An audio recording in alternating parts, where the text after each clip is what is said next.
பார்க்கலாம். சுண்டைக்காயில் நாம் நினைக்காத அளவிற்கு நன்மைகள் நிறைந்துள்ளது. குறிப்பாக நம் உடலுக்கு பல சத்துக்களை தரக்கூடியதாய் காணப்படுகிறது. பெண்களுக்கு மாதவிடாய் பிரச்சனையை சீராக்க உதவியாக உள்ளது.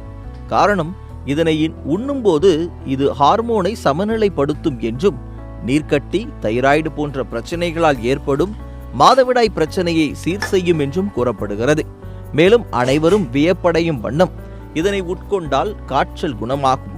இதில் இருக்கும் ஆன்டிவைரல் பண்புகள் உடல் வெப்பநிலையை குறைக்கும். காய்ச்சல் இருக்கும் நேரத்தில் சுண்டைக்காய் வற்றலை சீரகம், மிளகு, உப்பு சேர்த்து பொடி செய்து சூடான சாதத்தில் நெய் சேர்த்து சாப்பிட்டு வந்தால் காய்ச்சல் படிப்படியாக குணமாகும் என்றும் சொல்லப்படுகிறது.